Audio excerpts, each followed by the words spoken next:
चलिए एक बार फिर मैं आपके सामने उपस्थित हो गया हूँ अपने इस प्रोग्राम दी मुकेश खन्ना शो को लेकर, जिसमें मैं बड़े बड़े महानुभावों को, तरह तरह के अलग अलग फील्ड से आए हुए महानुभावों को मैं भी साक्षात्कार करता हूँ, मैं भी बात करता हूँ और इन बात के ज़रिए मैं उनकी लाइफ आप लोगों के सामने पेश करता हूँ।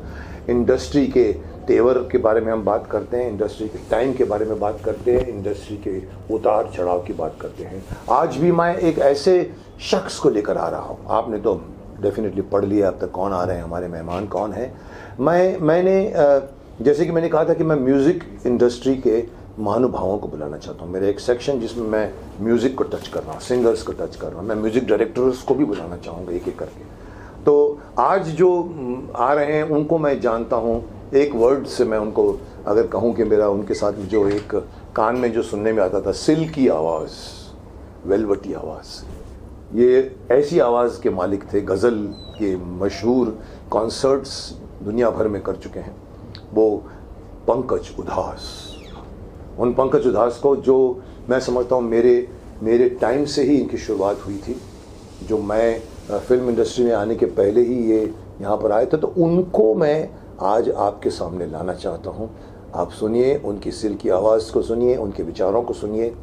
मैं बहुत सी चीज़ें उनसे पूछना चाहूँगा क्योंकि I am also interested, because मैंने उनसे बहुत पहले किसी एक प्रोग्राम में मैं भी चीफ गेस्ट था और वो स्टेज बैठे हुए थे, सिर्फ नमस्ते हुई, हाय हेलो हुई, but I remember him so much कि I called him and he very gracefully accepted the offer. इसे मुकेश जी मैं आऊँगा, मैं अभी दुबई में हूँ और मैं आ रहा हूँ, इस 2 दिन के बीच में कोई डेट रखी है, मैंने पकड़ लिया आज की डेट को, उन्होंने माना और बड़े टाइम अच्छी तरह से आए। सो जी, मैं आपसे बात कर रहा हूँ पंकज उधास की। तो चलिए, क्यों टाइम वेस्ट करते हैं, अगर आप चाहो तो अभी हम उनसे मिल लेते हैं। तो चलिए मिलते हैं।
नमस्कार नमस्कार। व्हाट अ प्लेजर, बहुत खुशी की बात है। मुझे कहना चाहिए what a pleasure, what a खुशी की बात है, क्योंकि आपने मेरे ऑफिस में आकर, मतलब मैंने जैसे अभी कहा है कि भाई एक म्यूज़िकल एंट्री आपने मुझे मिली ऐसे शख्सियत से जो मेरा पूरा ऑफिस जो है वो मंत्र मुग्ध हो गया है। तो आपसे बहुत बातें करनी है पंकज जी, आपने मेरे इन्विटेशन को स्वीकारा। आइए बैठ के आराम से बातें करते हैं।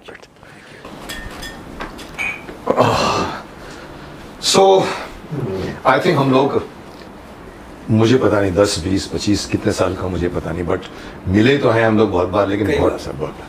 तो ये एक इत्तेफाक है जो मैंने अभी सिंगरों का मैंने अपने इस सेक्शन में मैंने हर इंडस्ट्री के हर पहलू को मैं छूना चाहता हूँ। एक्टर भी हो गए, डायरेक्टर भी हो जाएंगे, अभी मैंने कोरियोग्राफर पप्पू खन्ना जी को बुलाया।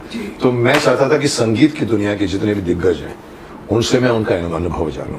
तो आप उस कड़ी में एक, जैसे मैं कहता हूं कि एक कड़ी में एक मोती हैं आप उसमें, तो मैं चाहता हूं मेरा इंटरव्यू में मैं सवाल पूछूंगा आपको जो सवाल नहीं जवाब देना है आप उसको नो बॉल मार के हटा सकते हैं, but you what ever you answer. So should I begin? तीर चलाऊं आपसे? पंकज उधास, उधास या उदास? उदास। UDHAS लिखते हो ना? जी जी वही आज मैं नाम लिख रहा था, मैंने UDA, मैंने कहा नहीं उदास तो नहीं होगा, उदास मीनिंग में डिफरेंस क्या, उदास में मीनिंग कुछ डिफरेंस है या साउथ इंडियन बहुत जैसे ज्यादा नहीं, बहुत ज्यादा फर्क ये है, कि- अलग अलग वर्ड्स हैं? जी, उदास तो हम जानते ही हैं, उदास उदास का तो मतलब उदास तो है, yeah. सबको मालूम है। उदास इज प्रॉपर सरनेम। अच्छा, प्रॉपर सरनेम है जैसे कपूर होते हैं, चोपड़ा होते हैं, मेहरा होते हैं, जिनकी मीनिंग कुछ भी नहीं हो, जैसे दारू वाले होते हैं जैसे बारूद वाले। कल मेरे डायरेक्टर कह रहा था बारूद वाले, मैंने कहा मैंने भी रोल किया है ग्रेट मराठा में, मैं इब्राहिम खान गाजी था। तो आप क्या बारूद, क्या आजकल तो अलाउड नहीं, बारूद वाले का नाम उस जमाने में काम पे होता था, काम पे होता काम है। पे। बट उदास जो है इट्स बेसिकली अ सरनेम। तो वी बिलोंग टू गुजरात से ताल्लुक है हमारा। और कौन से तालुका से? ये we come from very small place near Rajkot? Okay, very good. गया हूँ मैं राजकोट में तो। जी आप गया तो राजकोट से कोई 50-55 किलोमीटर दूर गाँव में इंटीरियर ऐसा गाँव है, और वहाँ के हम रहने वाले हैं। तो वही बड़े पैदा हुए बचपन में, स्कूल नहीं, वहाँ पैदा तो नहीं हुआ मैं, बॉम्बे वहाँ जाके? से नजदीक नहीं, जेतपुर करके एक छोटा सा गांव है, वहाँ पैदा हुआ। अच्छा, वहाँ पे और मेरी परवरिश जो है वो राजकोट में हुई। मेन राजकोट में? राजकोट में All जब brothers, से all होश brothers, संभाला, हाँ, सब वहीं रहे? तीनों भाई राजकोट में। फादर मदर क्या करते थे? मेरे father he was with the government, तो उनकी he was his posting was in Rajkot. अच्छा, वेरी गुड। राजकोट में मैं बड़ा हुआ, और my mother was a housewife. तो राजकोट के पास ये जो गांव है, तो वो बेसिकली हमारी जो फैमिली है वो वी आर बेसिकली राजपूत हैं हम लोग। अच्छा, बिल्कुल नजदीक राजस्थान और गुजरात। बिलोंग टू जमींदार फैमिली। अच्छा, जमींदार। तो एक उस दौर में ठाकुर पंथा? जी बिल्कुल। तो उस दौर में जो चरखड़ी हमारा गांव है, हाँ। तो वो चरखड़ी गांव जो है वो इट फॉल्स अंडर गोंडल करके एक गोंडल एरिया है। स्टेट है। जैसे ये ओपेरा हाउस थिएटर मुंबई में जो है, हाँ, हाँ। वो गोंडल महाराजा ने बनाया। अच्छा, गोंडल के महाराजा ने बनाया था? जी। Really? तो वो गोंडल महाराजा ने ये जो गांव है चरखड़ी, वो उदास परिवार को पूरा गांव दे दिया था। उदास परिवार, तो उसमें बहुत सारे उदास लोग थे वहाँ पर, मतलब पूरे राजस्थान में। उदास में ये है कि शायद आपने नोटिस किया हो कि इतने ज्यादा उदास आपको नजर नहीं आते मेरे को, आप ही दिखते तो हैं। ये मेरा ख्याल से ये जो सरनेम है वो हमारे परिवार तक ही सीमित है। अरे तभी So that's the reason कि आपको पूरी दुनिया में अगर कोई उदास मिल जाए तो कोई मेरा बड़ी बात, कजिन ही आपका कोई ना होगा। होगा। लेकिन इससे एक और बड़ी बात निकलती है कि जी। ये आप तक सीमित रह गया, इसलिए बाकी लोग उदास हो गए। आप उदास रहे, वो उदास हो गए। जी। क्या बात है। So nice, I mean I came to know, even the audience must have come to know जी। कि ये पंकज उदास नहीं है, पंकज उदास हैं, और उदास एक खास सरनेम है। राजकोट के पास में चिरगिल गांव, चरखड़ी चरखड़ी गांव, जहां पर गोंडल के राजा रहते थे, जिन्होंने ओपेरा हाउस थिएटर बनाया, इनके साथ ये जो है वो सिकुड़ कर रह गई वो सरनेम। तो अच्छा है, it's a very rare surname. It is. But does anywhere your family connected with the संगीत? बस वही नहीं था। यानी मैं आपसे वही द रीजन इस बात का जिक्र करने की वजह यही थी हाँ। कि हमारा परिवार जो है वो, जैसे मैंने पहले कहा कि वो जमींदार लोग जिनको म्यूजिक से कोई वो मतलब नहीं है, वो तो ताली लाठी लेके घूमते हैं। तो ये है कि it's some kind of a genetical genetic में है क्या? जेनेटिकल वंडर और अ फिनोमेनन कि हम तीनों भाई हाँ। गाते हैं। हमारे परिवार में कोई नहीं गाता। वही मैं पूछ रहा हूँ, आप जेनेटिक्स बोले तो जीन से नहीं आए? जीन से पर नहीं आए। आपने अपनी जीन शुरू की तीनों भाई ने। हाँ, तो हमारे पता नहीं क्या एक कोई होता है अलग बात हुई कि सिर्फ हम तीन ही गाते हैं, बाकी हमारे ना आपके फादर ने गाया, ना कोई ऊपर आपने मदर ने गाया कुछ? My mother used to sing. अच्छा, ये मुझे याद है, बट प्रोफेशनली नॉट प्रोफेशनली। वो पुराने जमाने में क्या होता था कि शादियों में ढोल धमामे लेके गाना जो गाना। अच्छा गाती है लेडी, लोक संगीत उनको type। आगे कर दिया करते थे लोग। अच्छा। So my mother always She is in also- front. शायद उसी से कहीं ना कहीं आपकी जीन्स में शायद गए। हो सकता है कि उनका जो गाना था। और मेरे फादर को बहुत शौक था म्यूजिक का, सुनने का, नॉट गाने का, वो सुनने का तो शौक। बाद में उन्होंने जिद करके एक साज है दिलरुबा, which is a bow instrument। दिलरुबा सारंगी था, की वो तरह, टेनिंग आएगा, वो दिलरुबा। इंस्ट्रूमेंट है, वो से बजाया जाता है। तो my father had learn to play dilruba. दिलरुबा, अच्छा। तो वो जब ऑफिस अपना काम से आते थे शाम को घर पे, तो वो अपना उसको ट्यून करके दिलरुबा को थोड़ी देर शाम को घंटा 1.5 घंटा वो बजाते थे अपने शौक के लिए। अपने शौक के लिए, और आप लोग सुनते होंगे। He was never a professional, but तो ये जरूर है कि घर में कुछ ना कुछ तो संगीत का माहौल था। माहौल हो तो ही आप जैसे सिंगर बनेंगे, अदरवाइज तो संगीत का बहुत ज्यादा माहौल था। क्या बात है। तो मतलब जैसे उदास सरनेम आपके साथ आके रुक गया, बट एक चीज आपने शुरू कर दी, वो संगीत आपने अपने जनरेशन से आगे शुरू कर दी। हो सकता है कि आपके आने वाली जनरेशन जो है वो इसमें प्रोफेशनली इन्वॉल्व हो। आई माई विश कि आप लोग चले। So that was the place you came, belong there. How long you stayed there and when did you shift to Bombay? Bombay कहते थे उस जमाने में। तो ये बहुत अगेन इट्स जिसको कहें ना कि डेस्टिनी होती है। एक बहुत बड़ी मिसाल है ये कि मुंबई से कोई जान पहचान कोई नहीं, फैमिली का कोई कनेक्शन नो था जिसको कहें। तो सबसे बड़े जो मनरजी हैं मेरे सबसे बड़े भाई, तो my father himself was an educated man. He had done his BA LLB। मैंने BSc LLB। तो वो हमेशा इस बात पे जोर देते थे कि देखिए आप, क्योंकि उनको मालूम था हम तीनों को म्यूजिक का बड़ा शौक था। और अच्छा, आप लोग बचपन में कुछ बचपन से गाना शुरू कर दिया, सबने गाना शुरू कर दिया। बिल्कुल। आप अपने परिवार के फंक्शनों में गाते होंगे। उसके अलावा वहाँ पे राजकोट में क्या स्टेज शोज, गुजरात में नवरात्रि बहुत सारे प्रोग्राम्स होते थे। गुजरात तो बहुत वाइब्रेंट है। तो मनरजी, निर्मल, मैं तो बहुत छोटा था बल्कि, बट मनरजी और निर्मल बराबर वो उन प्रोग्राम में गाते थे, बराबर माइक पे प्रोफेशनली, यानी professionally means amateurish, but the stage in front of audience. जी। तो मेरे फादर को मालूम था कि ये बच्चे जो हैं वो they are so much drawn to music. तो वो हमेशा ये कहते थे कि बेटा ये सब ठीक है, आप जरूर करिए, मुझे कोई एतराज नहीं है, I will be very happy, लेकिन एजुकेशन जो है वो बहुत जरूरी है और आपको पढ़ाई लिखाई पूरी करनी है। गुड। ऐसा नहीं कि भैया आप SSC करके ड्रॉप आउट हो जाओ, ऐसा यूजुअली हमारे आर्टिस्ट होते हैं। जी। तो Manhar ji is basically a mechanical engineer. Really? तो मनरजी ने इंजीनियरिंग की। अच्छा, जब वो इंजीनियरिंग उन्होंने पूरी की तो आके उन्होंने कहा मेरे पिताजी को कि भाई मैं मुंबई जाना चाहता हूँ। अच्छा। तो घर वाले जरा थोड़े एंटेना खड़ा हो गया। Yes, they got little concerned कि भाई ये Mumbai. And Manoj was very young, he was 23 maybe 23 23। तो उन्होंने कहा कि भाई तुम मुंबई तो जाओगे वो ठीक है, बट करोगे क्या? तो उन्होंने कहा मेरे पास डिग्री है, मैं मैकेनिकल इंजीनियर हूँ, मुझे कोई ना कोई तो काम मिल ही देगा। तो खैर बड़ी मुश्किल से मनोज जी ने पेरेंट्स को कन्विंस किया और वो मुंबई आए। मुंबई आए तो लकीली फॉर हिम हमारे एक दूर के रिलेशन में हमारे एक कजिन जो थे, तो वो उनके हस्बैंड थे, वो बड़े उसी तरह मुंबई स्ट्रगल करने आए थे। वो भी आए थे to be a part of cinema industry. अच्छा। तो उन्होंने मनोज जी को कहा कि भाई तुम अभी नए नए आए हो, तो एक काम सबसे पहले ये करो कि म्यूजिक डायरेक्टरों से मिलो। But Manohar came with the idea of becoming a singer. Yes.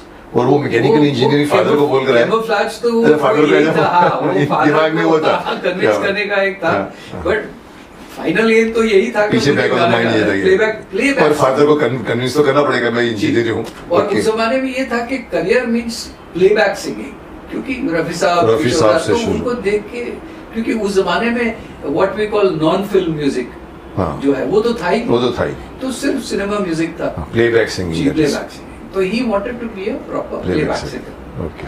तो जो हमारे कजिन ने कहा कि जाओ। कजिन के जो हस्बैंड थे उनका नाम था, बहनोई थे हमारे, उनका नाम था मनु भाई। तो मनु भाई ने मनोहर जी को इंट्रोड्यूस किया कल्याण जी भाई से। कल्याण जी भाई, अच्छा। और मनोहर भाई ने कल्याण जी भाई के साथ दिन रात जाना शुरू कर दिया, बैठना शुरू किया। पेडर रोड में घर पर पेडर साहब में म्यूजिक रूम था, फर्स्ट फ्लोर पे म्यूजिक रूम में मैं रोज गुजरता था, देखता था कल्याण जी भाई कभी भी खड़े होते थे बैल्कनी में। जी बिल्कुल। अभी आनंद जी भाई को बुला रहा हूँ अपने प्रोग्राम में। अच्छा। तबीयत थोड़ी ठीक नहीं है उनकी, बट मैं चाहता था उनसे कुछ बात जी बिल्कुल बिल्कुल। ओके, तो उन्होंने फिर मिला तो विमला महल में वो फर्स्ट फ्लोर पे, तो मनोज जी जाते थे वहाँ पे, और उसमें लक वुड हैव इट के मनोज जी की तकदीर और जो भी कहें आप कि एक गाना बहुत दिलचस्प किस्सा है। मैं मुकेश जी के बड़प्पन की भी बात कर रहा हूँ। एक बड़ा दिलचस्प किस्सा है कि एक गाना, एक फिल्म आई थी विश्वास थी, उसमें एक गाना था आपसे हमको बिछड़े हुए एक जमाना बीत गया। वो गाना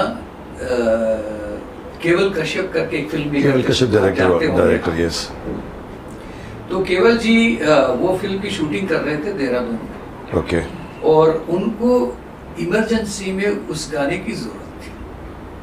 तो उन्होंने कहा कल्याण जी भाई को कि मुझे किसी भी हालात, किसी भी सूरत में, रिकॉर्ड नहीं हुआ था गाना, नहीं गाना रिकॉर्ड नहीं होता, बट उन्होंने कहा कि किसी भी सूरत में मुझे कल आप ये गाना करके दीजिए, मुझे शूट करना है। हाँ।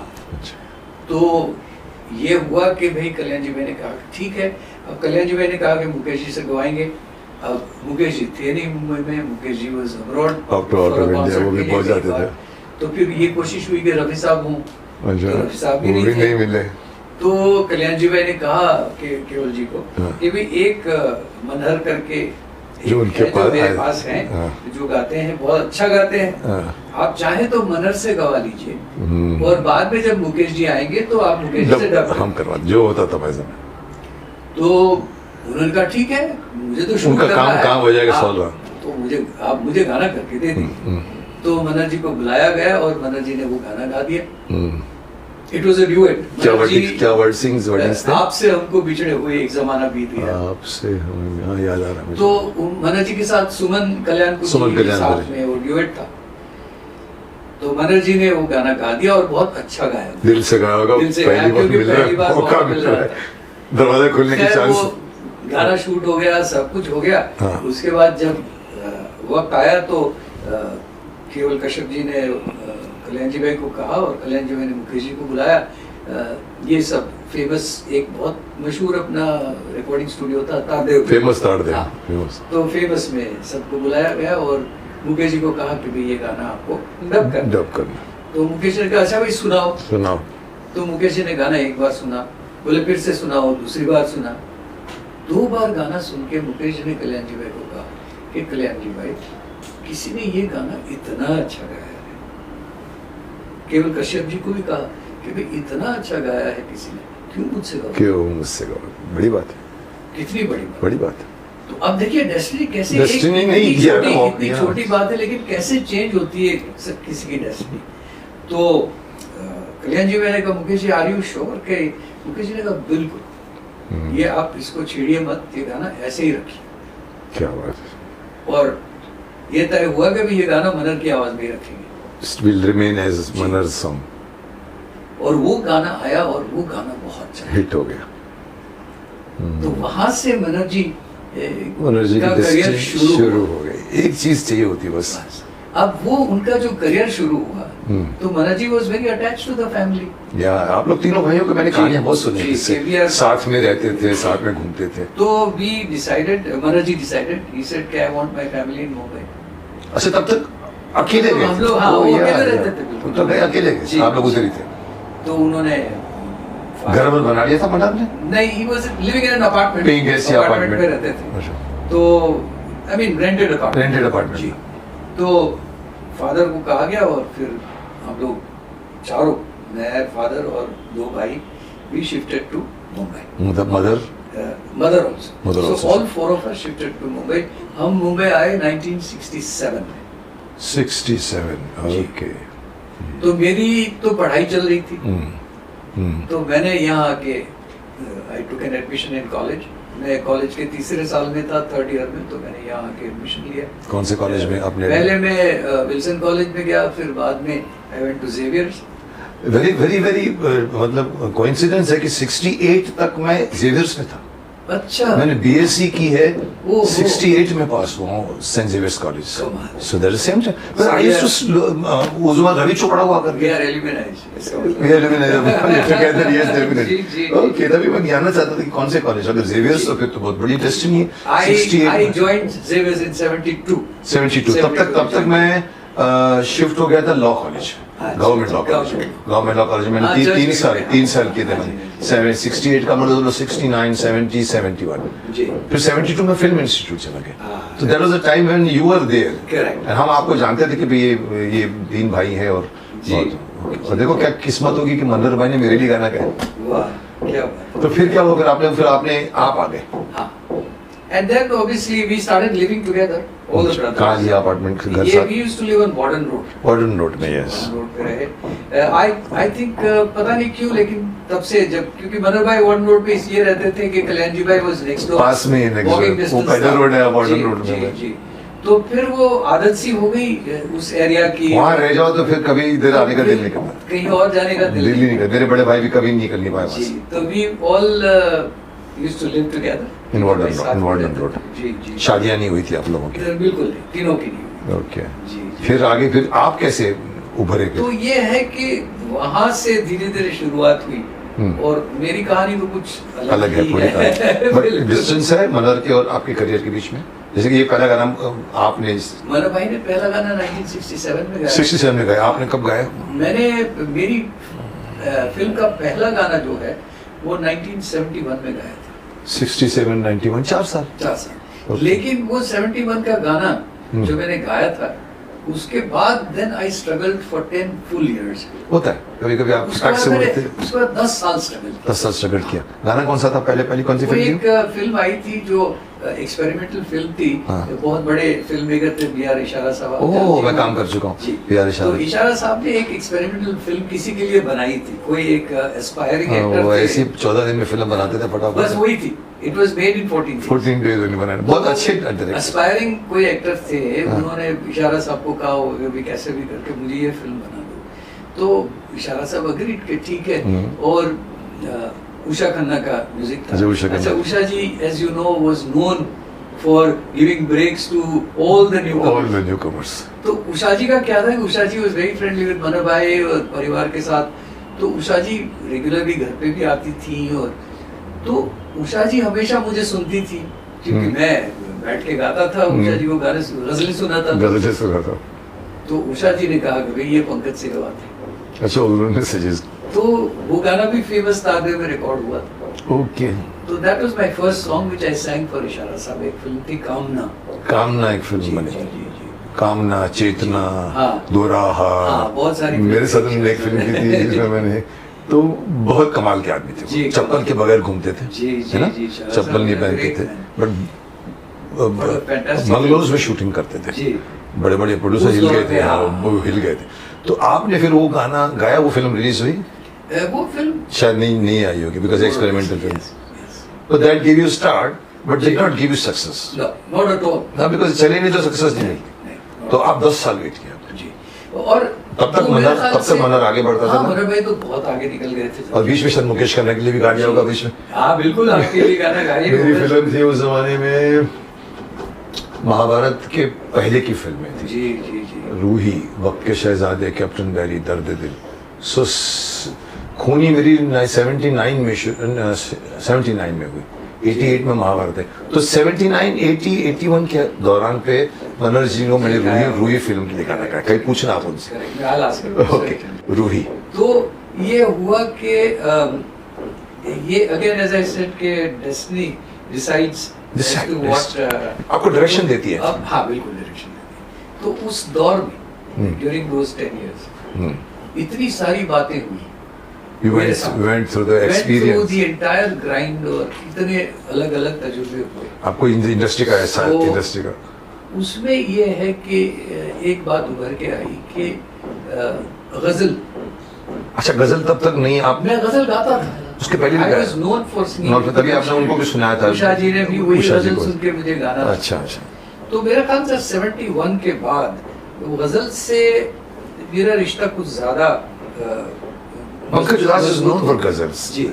और कहीं ना कहीं अंदर से मुझे ऐसा लगता है कि it was something which is in a मेरे अंदर से ही कहीं निकलता कोई एक ऐसा पैशन था for this particular format of singing कि कहीं ना कहीं ऐसा महसूस होता था कि मुझे ये गजल गाना है बस। तो मैं बहुत सारी गजलें गाता था अलग अलग। उस जमाने में दौर था मेहदी हसन साहब का। किसका? मेहदी हसन। मेहदी हसन और भूपेंद्र। हाँ, भूपेंद्र जी मेरे सीनियर। Senior। तो मेहदी हसन साहब और अच्छा, मेहदी हसन साहब, मेहदी हसन बिलोंग्स टू पाकिस्तान और Mehdi sahab was from Pakistan. But used to come to India. तो हाँ, इंडिया आते भी थे, उनके कैसेट्स भी आते थे, उनके कंसर्ट्स भी होते होंगे। जी, जी, जी, जी। तो मैं वो गजलें गाता था, लेकिन जैसे मैंने कहा कि डेस्टिनी का जो खेल है वो ऐसा है कि 76 में मैं कहीं हार गया। आप थोड़े से वो हो गए, मुझे कहीं इस डिप्रेशन बात पे। का एहसास हुआ कि शायद मैं म्यूजिक के फील्ड में कुछ न कर पाऊँ। अच्छा, ये फीलिंग आई आपको कि मैं कुछ कर नहीं पा रहा हूँ, होगा नहीं मेरा, क्या होगा तो आगे? अभी आगे क्या होगा मेरा, क्या करूँ मैं? अच्छा, तो were you married that time? No, I was not married, I was single. Okay, before that, okay. तो फिर मैंने बहुत सोचा, मैंने कहा, तो मेरे एक दोस्त he had migrated to Canada. Okay. मेरे एक अजीज दोस्त थे बेचारे, unfortunately he was senior to me, but unfortunately passed away. तो वो कनाडा में रहते थे, उन्होंने कहा तुम यहाँ आ जाओ। ओके। बोले Canada is a new country for उस वक्त तो नहीं थी जो एक्सपैट्रिएट्स हैं उनके लिए बहुत अच्छी जगह है, अच्छा मुल्क है, और तुम्हें यहाँ तो स्कोप भी है। हाँ, बहुत स्कोप है, बहुत काम मिलेगा, you can make a future career. लेकिन वहाँ पे क्या हुआ कि जैसे वही बात कर रहे थे हम लोग डेस्टिनी की, वहाँ ये हुआ कि वहाँ पे instead of looking for work और सेटलिंग डाउन, उसके बजाय मैं कॉन्सर्ट कर रहा था। अच्छा, आपने पकड़ लिए कंसर्ट्स? और इतने सारे कॉन्सर्ट्स किए मैंने वहाँ पे, मिल गया आपको पूरे बहुत। और कुकिंग दुनिया, the world was enjoying my music. हाँ, you are, I must tell the audience also, he was known for his voice quality। इनको कहा जाता था सिल्की आवाज, ये आपने भी सुना होगा, वेलवेटी या सिल्की आवाज। तो वो आपका तो चल उसके बाद फिर वो वहाँ के सब लोकल लोग थे ये, तो उन्होंने मुझे कहा कि Pankaj, you are wasting your time. Wasting? आप यहाँ कितना गा लोगे, क्या कर लोगे, कब तक गाओगे? आपके लिए जो प्लेइंग फील्ड है वो तो इंडिया में है, यहाँ तो कुछ नहीं। बात तो सही कही। I live there for more than 6 months। 6 months में आपने गाने वाले 6 महीने में मुझे इस बात का एहसास हो गया कि भाई I have reached the saturation point here in Canada, तो अब मुझे वापस जाना चाहिए। So I packed my bags and came back to India। और उसके बाद फिर मैंने फिर से स्ट्रगल शुरू किया मेरा, और it was in 1980 I released my first गजल album। क्या नाम? उसका नाम था आहट। आहट जी। और वो आहट, ईश्वर की ऐसी मेहरबानी हुई कि आहट रिलीज होने के बाद उसके बाद मैंने कभी पीछे पीछे नहीं देखा, वो बहुत बड़ी हिट हो गई। जी। हमारे यहाँ हिट चाहिए, एक फ्राइडे हमारे एक्टर के लिए होता है, आपके लिए एक गजल, एक कौन सा, एक एल्बम हिट हो गई तो फिर यहाँ तो लोग भेड़ चाल, यहाँ पर आपको गरम गरम तवा मिल जाए रोटी सेकने के लिए फटाफट पहले हाथ नहीं लगाएंगे आपको। अच्छा, तो 1980 was the point where you started moving in one direction। उसके पहले थोड़ा टाइम तक आपको थोड़ा फ्रस्ट्रेशन रहा, मतलब आप कह रहे हो, यानी जैसे मैंने कहा कि 1971 to 1980 almost 10 years। almost 10 years तक।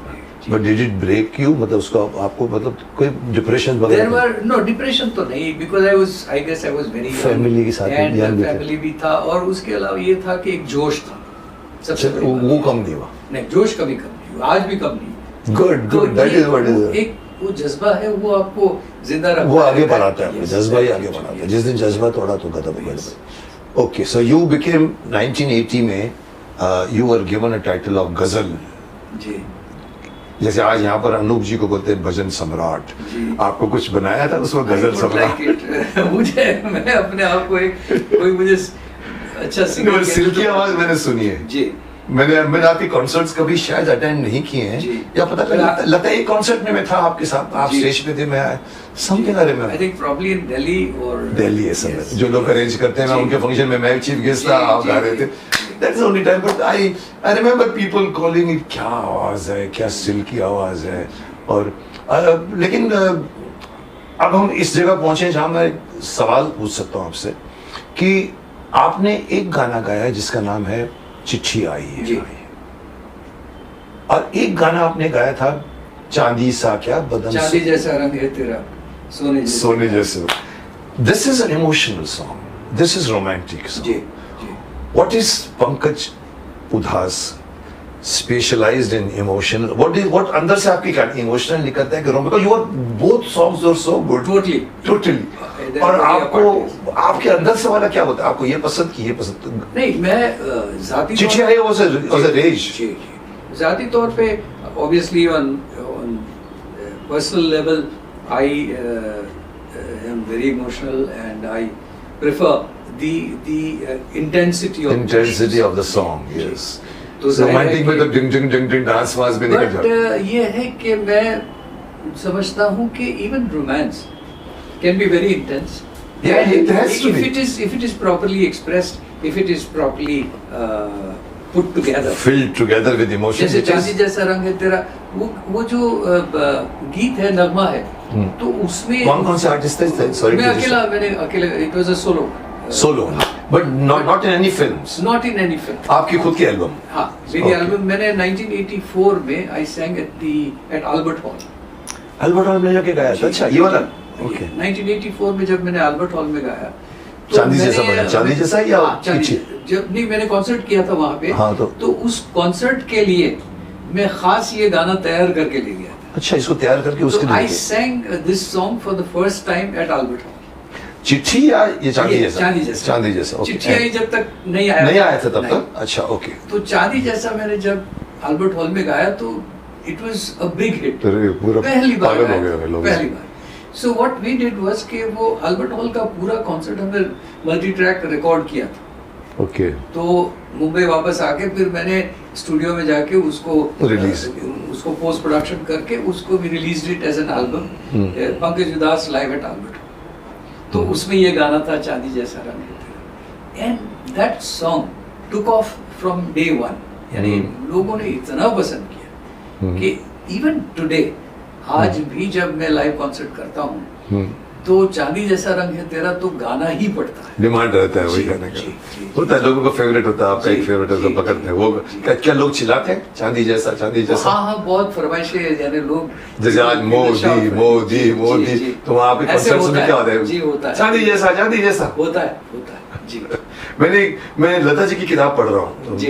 हरीश भिमानी ने लिखी हाँ है। जी। उसमें उन्होंने बहुत ब्यूटीफुली लिखा, उस आदमी ने, कैसे वो तैयारी करती थी, कैसे वो रिहर्सलें करवाती जी, थी लोगों जी, को पकड़ के, बिल्कुल। इतनी बड़ी सिंगर उनके बाद में, और कैसे वो उनके कॉन्सर्ट्स में जाती थी तो बोलते, एक पीछे वाले ने लिखा था कि वो जो पीछे खड़े होते थे उनके जो साजिंदे, बोलते वो उनको बोलने का शौक नहीं था, बोले बुलवाओ मत मुझसे, हाँ। गाना गाओ। जी। तो वो बोलती जब आती थी ना तो यहाँ पर लाल होता था पूरा।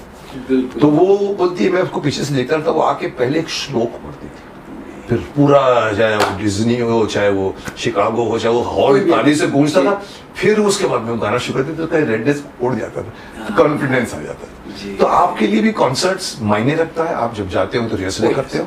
ये जो पुरानी कहावत हाउ डज है इट हैपन? आई मीन, आपको कोई बुक करता है सपोजिंग जी जी। कि ये डेट चाहिए हमको, हमारे ये सब कौन होते हैं? और ये लोग suppose There are various promoters. Promoters रहते There are हैं। many organizations also. Organizations, They yeah. do their fundraisers. वगैरह सारा, तो I go through them.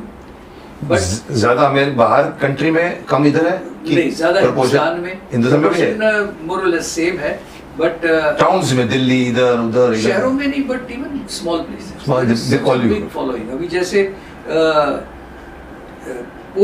post COVID तो नहीं कहूँगा, in the middle of COVID के बाद, मेरे ख्याल almost. से, somewhere around beginning of 21, I went to Rampur for a अच्छा, concert. रामपुर हो गया। अब Rampur is not that big a place. Jaya Prada But- का मेरे ख्याल से टाउन है शायद। हाँ जी जी, it is her constituency. Constituency.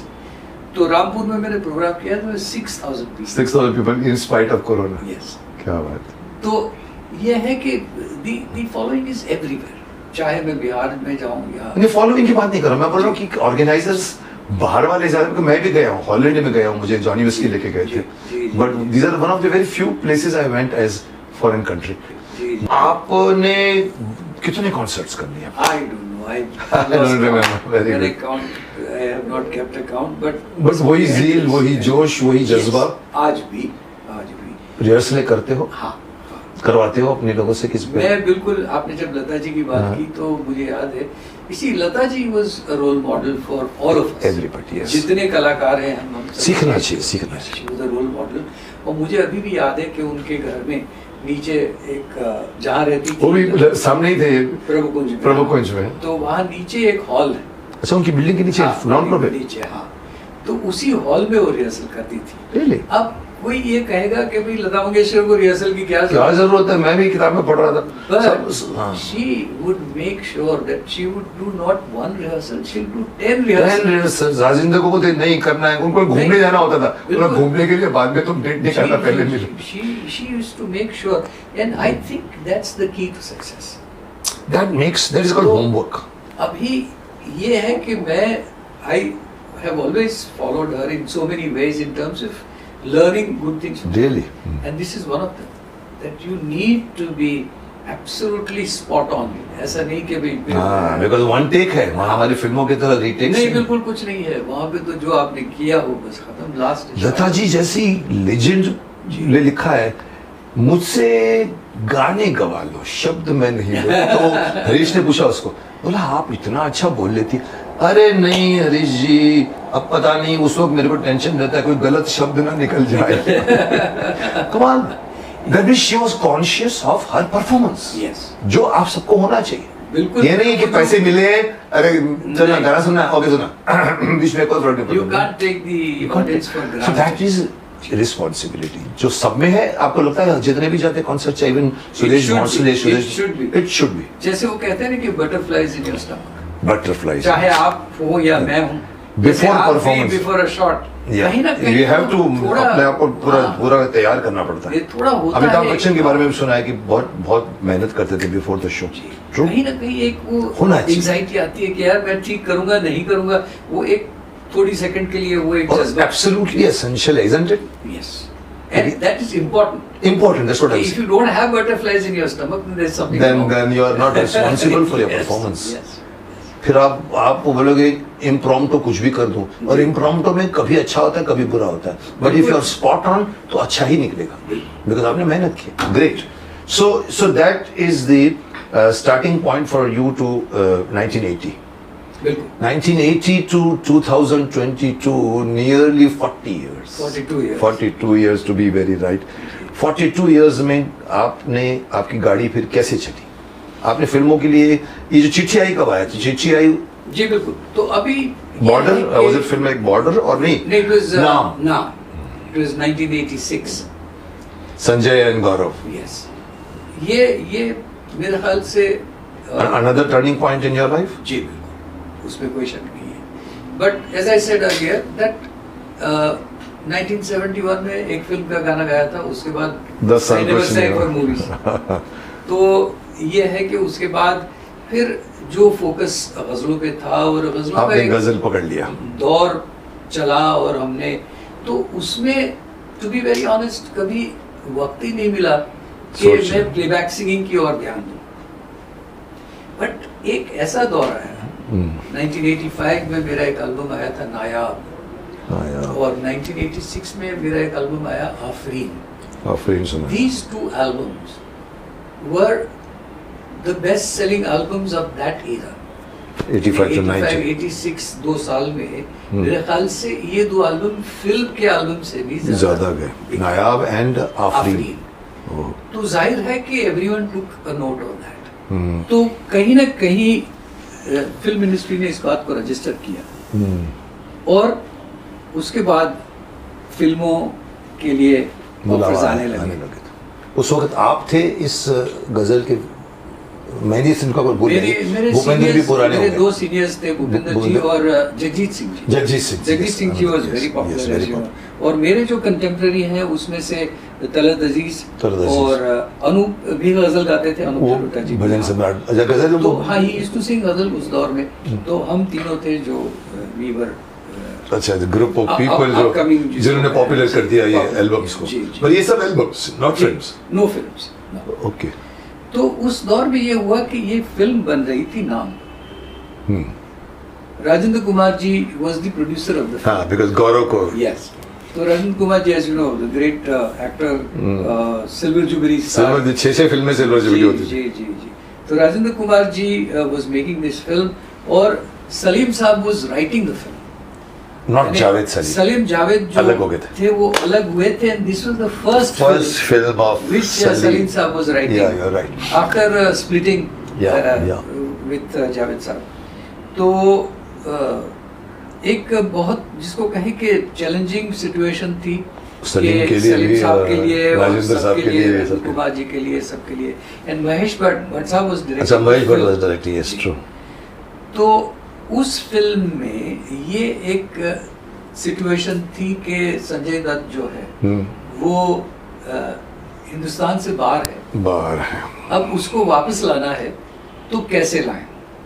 कोई एक ऐसी घटना हो कि जिससे वो अपनी सोच बदलता है। मतलब आना नहीं चाहता था। हाँ, जो चेंज ऑफ हार्ट कहते हैं। तो अच्छा।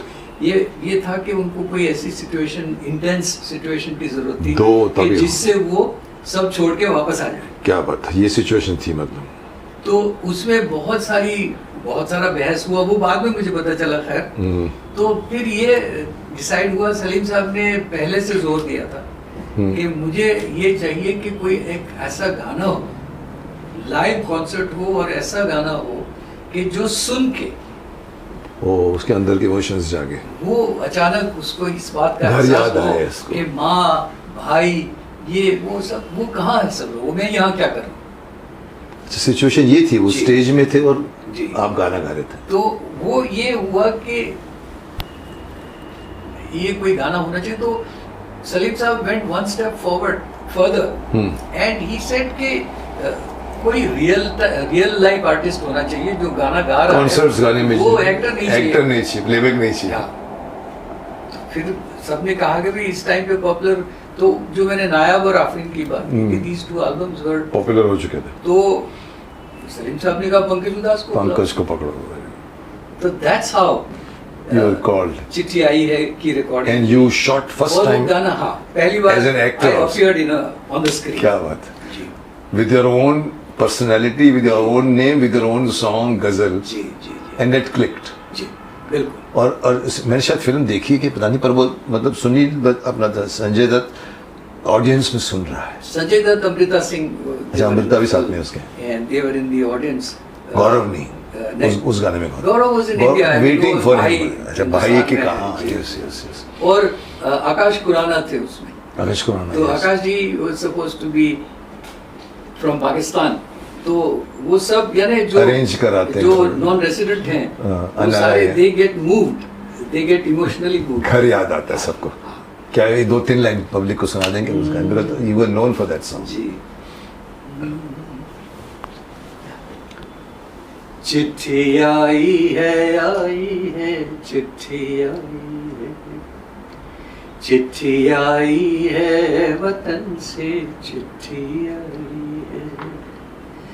बड़े दिनों के बाद हम बेवतनों को याद, बड़े दिनों के बाद हम बेवतनों को याद, वतन की मिट्टी आई है,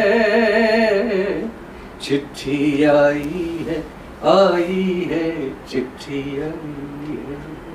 क्या बात, मुझे याद है पूरा आई थिंक पूरी बॉलीवुड ने नोट किया था वो गाना जी। जैसे एक और गाना इस तरह का मशहूर हुआ था शायद बॉर्डर से जी, हाँ, जब अपने घर को याद करते हैं, संदेश से आते हैं। सो पूरी इंडिया हिल गई थी उसमें, बिकॉज उस वक्त चाइना वॉर चल रही थी और आपके टाइम पे ये गाना महेश भट्ट वो टॉप पे थे उस वक्त। तो and very well picturized was Very it? well picturized, yes. So, Okay, शब्द- so that did not convert you from a ghazal singer to an actor. हाँ, वो आया, एक ऐसा दौर आया कि जिसमें जिसको कहें कि I was divided between three, कि एक तरफ गजल सिंगिंग थी, एक तरफ प्लेबैक सिंगिंग थी, और तीसरी तरफ एक्टिंग इन सिनेमा। ऑफर आने शुरू हो जी गए। बिल्कुल, मेरे पास 2-4 प्रोड्यूसर्स आए अच्छा। कि भाई आपको लेके हम फिल्म बनाना चाहते हैं। अच्छा। जी, बिल्कुल। And it's for a young man. Oh, at that stage I was very young. zoom करने वाली I बात। was in my 30s. 30s. So obviously it was very tempting. कि भाई चलो। Which never came to Manhar. No. So that is your achievement. Yeah. So आपको और भी वो हुआ होगा जी, क्या? but somehow the better sense prevailed. Better sense prevail. ये बात तो था आपको मैंने खुद डिसाइड करना होगा। जी, मैंने कहा कि साहब मैं गाना जो गा रहा हूँ वो अच्छी बात है, यहाँ तक नहीं जाना है मुझे। जैसे लता जी कहते हैं मुझसे गाना गवा लो, मैं बोल नहीं सकूंगा। तो मैंने कहा मैं एक्टिंग नहीं करूँगा। तो somehow You honestly took a decision. Ji, so I stayed away from there, but मुझे 2-3-4 प्रोड्यूसरों ने अप्रोच किया और बोले अरे आप क्यों घबराते हो, हम ये करेंगे, हम फलाना करेंगे, ढिमका करेंगे। मैंने कहा भाई ये मेरे से नहीं होगा। बिकॉज क्या है, मैं बताऊं Pankaj, I know more of an acting industry than you. यहाँ पर क्या होता है, मेरी 4 फिल्में फ्लॉप हुई, अच्छा काम किसी ने हाथ नहीं लगाया, महाभारत आई, लिया। सर कहाँ थे आप अभी तक? हाँ बोलिए। तो ऐसा उल्टा क्या होता है कि आपकी अगर कोई फिल्म चल गई, आपको 10 फिल्म का ऑफर होगा, whether you shoot in that और नॉट। उनको होता है कि गरम तवा है, इसके ऊपर रोटियां सेक लो। So that was the producer's thought, but as you said, better sense prevails. और even playback singing, even playback का क्या till date, मैंने बहुत सारी फिल्मों के गाने गाए। इनफैक्ट जब मैं सुनता हूँ तो मेरी the list of film songs is pretty long. Really? But उसमें जो गाने हैं, I was very selective. यानी मेरे हिसाब से नाम का जो गाना आया था, चिट्ठी आई, और आज तक जो ये वक्फा जो इतना टाइम गया, उसमें मैं कम से कम 5000 गाने गा लेता। But choosy थे। लेकिन I have not sung so many songs because I was selective। होना चाहिए, बहुत कम लोग सेलेक्टिव होते हैं, जो सेलेक्टिव होते हैं ज्यादा नंबर जाते हैं। जी बिल्कुल। गुड। सो दैट मीन्स उसके बाद में फिर आपने एक्टिंग का नहीं एक्सेप्ट किया, बट प्लेबैक आते रहे, और प्लेबैक पहले भी कर रहे थे, चिट्ठी के पहले भी?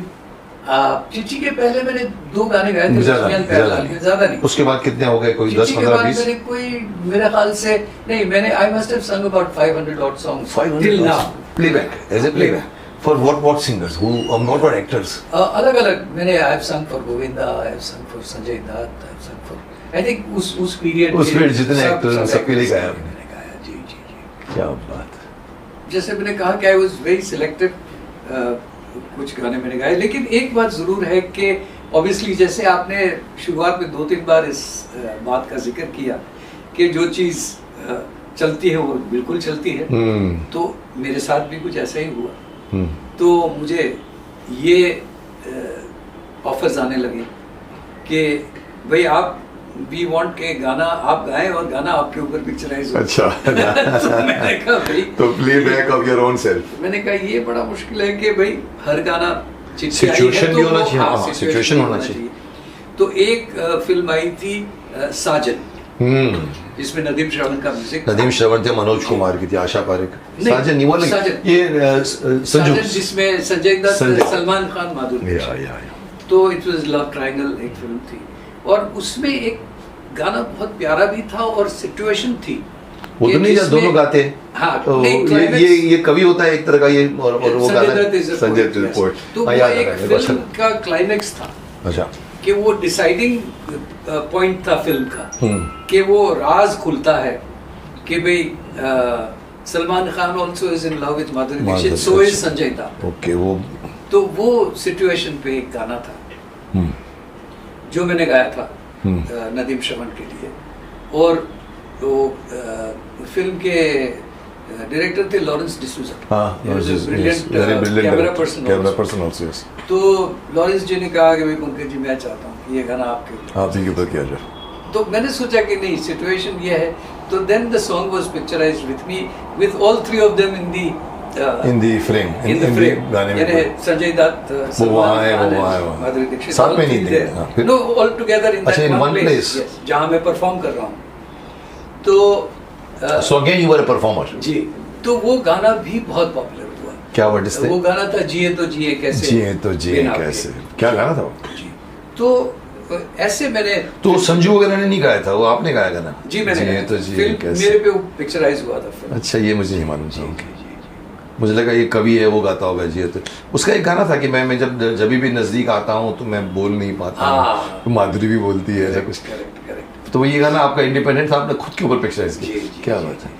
तो आपको जब इस तरह के जो सेल्फ, मैं कहूँगा सेल्फ सॉन्ग कंसर्ट्स में गाना अलग होता है, आपको कैमरे के सामने गाना फर्क पड़ता है, महसूस पड़ता है आपको? हाँ नेचुरली, बट ये है जरूर के you know because of television I got the confidence, क्योंकि उस दौर में मैंने टेलीविजन के लिए बहुत सारा काम प्रोग्राम किया। किए, उस वक्त दूरदर्शन होता होगा या दूरदर्शन था Main. तो बट लेकिन फिर भी फेसिंग द कैमरा जी होता था, वो सिखाता आपको। जो एक इनिशियल हम महाभारत बने हैं तो दूरदर्शन के लिए बने तो हैं, इनिशियल हेजिटेंसी थी वो वो निकल गई जी, आपके जी, कैमरा फेसिंग करना। जी, और जी।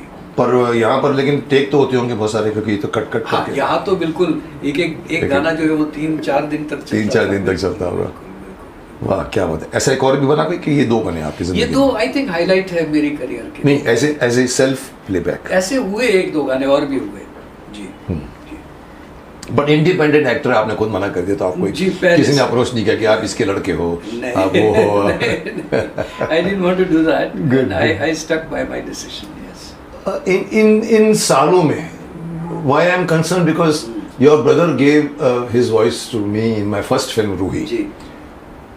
What was he doing during your rise in this thing? Parallelly, Manoj ji has worked parallelly. he was parallelly Oh, yes, singing. because Manoj जी का क्या हुआ कि Manoj जी का एक बीच में थोड़ा लल आया, somewhere in late 70s. late 70s में. But then, beginning of 80, I think 81, 82 के period में, Subhash Ghai, Subhash ji was making a film called Hero. Hero इसके लिए जैकी Shroff. And he was launching Jackie Shroff. Jackie Shroff was launching. तो सुभाष जी ने लक्ष्मी जी को कहा, लक्ष्मीकांत प्यारेलाल का म्यूजिक था, तो सुभाष जी ने लक्ष्मी जी को कहा कि भाई मुझे नई आवाज, यानी एक ऐसी आवाज चाहिए जो विच इज नॉट कॉमन। अभी तक नहीं समझे जाते. तो लक्ष्मी जी ने कहा कि मनर से गवाते। तो मनर भाई से पहला गाना जो गवाया, तू मेरा जानू है मैं तेरी दिल भर। फेमस गाना. हाँ, तो वो गाना रिकॉर्ड हुआ महबूब स्टूडियो में, and the song was so good कि सुभाष जी ने कहा कि बस यही आवाज मुझे चाहिए। तो उसके बाद हीरो के सारे गाने उन्होंने कहा, अरे वाह क्या बात, मेरी तरफ से मुबारकबाद बोल, मैं भी जानता नहीं था ये तो बात. उसके बाद फिर मनर जी जैकी श्रॉफ के लिए सब गाने मनर जी गाते थे। अच्छा, बाद में भी after hero. Yes, all the songs Manhar ji used to sing. And उसके अलावा जैसे ऋषि के लिए वो कौन सा एक सिंगर एक्टर शैलेंद्र सिंह। शैलेंद्र सिंह ने पकड़ लिया था, हालांकि आगे जाके पता नहीं कहाँ गया, पता नहीं मेरे को. He is very much around, but suit करती थी एकदम to the T. Same way इनकी भी सूट करके उनको. तो then Manhar ji sang quite a few songs for Laxmikant Pyarelal, Nadeem Shravan, सबके लिए, आनंद मिलिंद, सबके लिए मनर भाई ने बहुत सारे गाने गाए। And you live together. No, I घर अलग-अलग ले लिए? जी, somewhere in the early 80s, I moved out, Nirmal moved out, and then Manoj Nirmal went to Nirmal was living here in Juhu, and then बाद में गए हो. in 99 he went to UK. जी, okay. So अभी तक भी आपकी शादी नहीं हुई, जहाँ तक मैं कहानी सुनाई, तब तक आपकी शादी कब हुई बीच में? मेरी शादी हुई मुकेश जी 1982 में। तो इसी दौरान हो गई. हाँ जी, 82. और Manan must be married before you. Manu bhai was married. Manu bhai got married much earlier. Much अगर निर्मल तो और भी पहले, तो मतलब आपकी फैमिली सब बड़ी होती गई. जी जी जी। और आप क्योंकि मुझे पता नहीं कहाँ से सुनने में आया था, जी शायद मैं लॉ कॉलेज में ही पढ़ता था उस जमाने में, कि भाई ये 3 भाई थे और कोई अपार्टमेंट ढूंढ रहे थे, जो पहली बार लगता है आप आए होंगे. जी, बिल्कुल बिल्कुल। आई एम टॉकिंग अबाउट 67, 72 में मैं लॉ में था. जी, जी। तो उस जमाने में आपने जब अपार्टमेंट ढूंढना है तो आप मनहर तो ऑलरेडी आ गए थे ना, जी। तो were you searching for the place to stay? किसी ने वो सुनने में आया कि मेरे पास तीन भाई थे जो इसमें सिंगर हैं. We were looking for, and then naturally we found this place on Warden Road, and we started living on Warden Road. Yes. क्या बात है. Mother father still alive? No, unfortunately. Both. Both. But good, I mean it is something, you know, 3 भाइयों की कहानी, सब अपने अपने field में सेटल भी हो गए, जी। और one person is known for his voice as a silky voice. So आपको क्या क्या एक्सपीरियंस हुआ फ्रॉम 1967? जी। Was struggle a part of you? You said yes, 10 years were the struggle for you. But जिसको हम इंडस्ट्री में struggle कहते हैं, काम मांगना पड़ता है, जाना पड़ता है, did it happen to you? Or you waited? मेरे साथ ये ज़रूर हुआ कि बिटवीन 1971 एंड 75 4 साल तक 4 साल मैंने I really went to meet many. अच्छा, मिलके भी हम, हाँ, I went asking for work. Okay, करना पड़ता है इस इंडस्ट्री में। तो मैंने बिल्कुल कोशिश की, और दैट वाज द रीज़न कि समवेयर इन 75 आई गॉट डिसहार्ट। ये लाइन मेरे लिए नहीं और है। आपको जैसे मैंने पहले कहा कि मैं 76 में यही वजह थी कि I went away to Canada because probably I was so disheartened. But that give you confidence कि Yes. कनाडा से फिर आपको वापस हाँ, रिबाउंड फिर करने वापस को जब मौका आया, होता है। तो फिर I डेस्टिनी came- डेस्टिनी आपको एक जगह पर लेके आती है जहाँ पर जी। या तो कोई एक आदमी मिलता है आपको जो आपको सडनली कोई ना कोई मिल जाता है। हर आदमी की जिंदगी में कोई ना कोई टर्निंग पॉइंट होती है। आपकी जिंदगी में कोई आदमी नहीं मिला है, अब वो कभी आपको फिर या तो रॉन्ग डायरेक्शन में ले आता है, अच्छी पे एक भगवान भेजता है उसको, बिल्कुल। पर आपको इसमें न कोई आदमी नहीं, पर कनाडा मिल गया आप, जिसमें जाके आप रहे, आप पॉपुलर हुए, फिर आपको कहा इधर में क्या करना, that was kind of piping confidence rebuilding. Rebuilding, और वो जरूरी था। जी। आप 4 साल गिना रहे हो आप, जी। जो आपको, क्या बात है। तो इसका मतलब वो चीज़ें हर इंडस्ट्री में काम करने में मतलब घटी है, बिकॉज इंडस्ट्री में कोई किसी कमाई बात नहीं है। ये आपने भी महसूस किया होगा। हाँ, बिल्कुल। चढ़ते सूरज को प्रणाम करते हैं, ऑलवेज। जी कोई किसी कमाई बात नहीं है। आप में लगा होगा कि ये अपने को सूट करता है तो लेकर आओ। जी जी। जैसे मैं कभी कभी एग्जांपल देता हूँ कि आप कार्ड छोड़ के जाओ, अच्छा एक्टर बनना है आपको, ठीक है, आप कार्ड छोड़ दीजिए। सर मैं यहाँ, मैंने हाँ आप कार्ड छोड़, नहीं बुलाता कोई। लेकिन जब किसी को, डायरेक्टर को सडनली बोलते, अरे यार वो पतला सा एक आदमी आया था, चेक शर्ट पहन कर आया था, बाल कम थे, कहा था, अब उसके असिस्टेंट भी कान खड़े था, सर वो आया था सर वो कार्ड तो फेंक देते थे। ढूंढ के निकालते हैं बम्बई में से उस आदमी को। सच में। So again it is demand, it suited the character which he wanted two way. और फिर चाहे वो इंडस्ट्री में चाहे सुई हो चाहे हाथी हो, वो इंडस्ट्री कभी नो नहीं बोलती। So true. म्यूजिक इंडस्ट्री और एक्टिंग इंडस्ट्री आप तो टच नहीं कर पाए, बट म्यूजिक इंडस्ट्री का स्ट्रगल मैं कभी कभी किसी पूछता हूँ सिंगरों से, कुछ ज्यादा रहता है। म्यूजिक इंडस्ट्री का स्ट्रगल नहीं, आई मीन ग्रुपिज्म है, पॉलिटिक्स है कि I नहीं? would say- जैसे अब लता जी के बारे में लोग हमेशा बदनाम करते थे, किसी को आने नहीं देते थे। नहीं है मेरे ख्याल से, ये this is little, there is exaggeration. Exaggerated है वो तो है। बट आई वुड सर्टेनली से कि म्यूजिक इंडस्ट्री का जो स्ट्रगल है वो एक जमाने में था।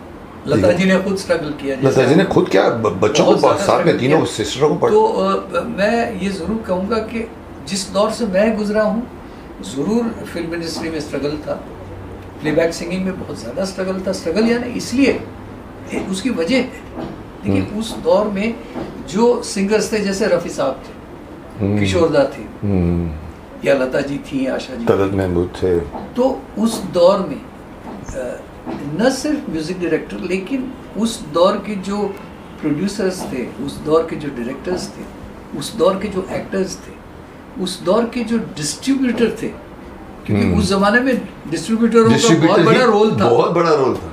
तो ये डिमांड करते थे कि भाई राजेंद्र कुमार की फिल्म है तो रफ़ी की आवाज़ चाहिए और कोई आवाज़ नहीं। You are right. तो ये एक, जिसको कहें कि एक तरह से देखा जाए तो there was, this was not groupism, but groupism नहीं, बट फेवरिटिज्म कि हमको ये पसंद, डिमांड एंड सप्लाई के। ये कि राज कपूर की फिल्म है तो मुकेश की मुकेश आवाज, की आवाज कोई से आवाज किसी का नहीं आवाज चाहिए। नहीं चाहिए। राजेश खन्ना की फिल्म है तो किशोर कुमार चाहिए और तीसरी आवाज नहीं तो चाहिए। उसको बुरा नहीं कहेंगे, उन्होंने अर्जित किया है, उन्होंने अपनी अपनी आवाज से उनको तो अब आप ये सोचिए कि उस दौर में to break into this was always very difficult, because हर एक्टर का कोई ना कोई प्लेबैक सिंगर सेट होता जी। है। तो इसीलिए आपकी आवाज किस पे सूट करती थी अकॉर्डिंग? मेरी आवाज मेरे ख्याल से सनी देओल पे सनी देओल बहुत पे अच्छी गई। सूट की। सनी देओल के लिए मैंने बहुत सारे गाने गाए, संजू के लिए मैंने गाने गाए, मैंने गोविंदा के लिए कुछ बहुत अच्छे गाने गाए।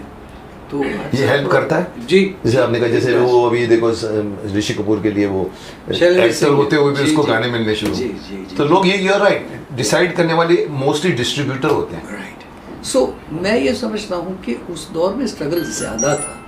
आज के दौर में क्या हो गया कि आज के दौर में आप खुद अपना बना लो गाना, कहीं पे भी रिकॉर्ड एल्बम डाल दो, आजकल तो कोई आपका यूट्यूब है, आपका now the whole world is your domain. ऐसा तो है नहीं कि आप सिर्फ you are limited restricted only to India. अब तो आप नेट पे डाल फोन की भी वेट नहीं करनी पड़ती, आप नेट पे डाल दो, खुद का बना लो channel, your song everyone has an access across the world. तो अब वो मुसीबत नहीं रही। That brings to this point which I was wanting to ask you from the beginning. 1940s, 50s, 60s, 70s, 80s, maybe till 90s, दौर था music का, फिल्मों का भी दौर था। बिल्कुल।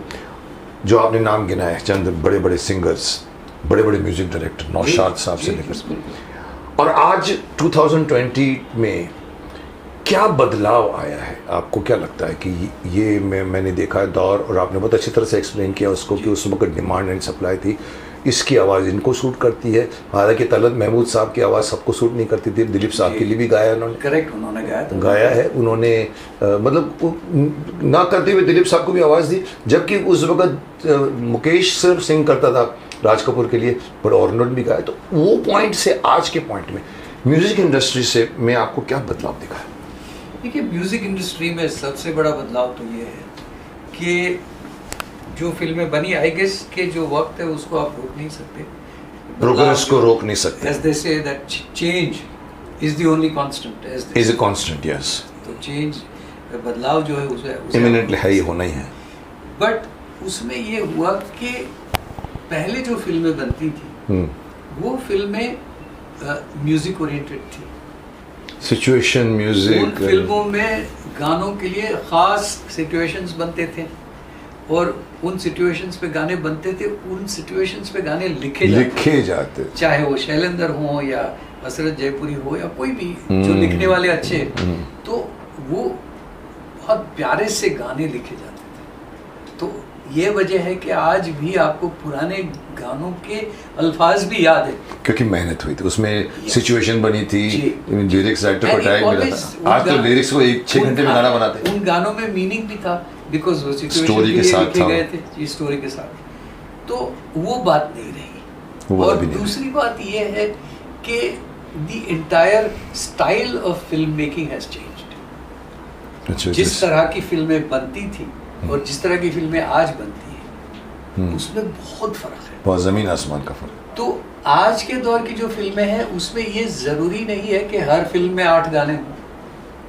ये सही बात है कि नागिन में 21 गाने थे, किसी फिल्म में 21 गाने थे। लेकिन आज के दौर में जो फिल्में बनती हैं उसमें ये जरूरी नहीं कि फिल्म में एक गाना भी हो, गाने को इम्पोर्टेंस नहीं देते इम्पोर्टेंस नहीं है। तो ये तो सिचुएशन कहाँ से आएगी जब इम्पोर्टेंस? जी बिल्कुल। तो ये हम धीरे धीरे, ऐसा लगता नहीं कि हम लोग 1.5 घंटे की फिल्म जो हॉलीवुड में बनती है, हम धीरे धीरे उस तरफ जा रहे हैं, उस तरफ ऑलमोस्ट पहुंच गए, है ना? क्योंकि वो लोग आरोप लगाते हैं, आपकी फिल्म में क्या होता है, गाने ही गाने होते हैं, नाचने ही नाचने, पर उनको मालूम नहीं कि हमारे हर त्योहार में गाना होता है। So it is our part of our culture, yes. तो पर धीरे धीरे लग रहा है इस तरह की फिल्में बन रही हैं जहाँ गाने पे डिपेंडेंस कम, इसीलिए quality of the songs has come down, music has come down.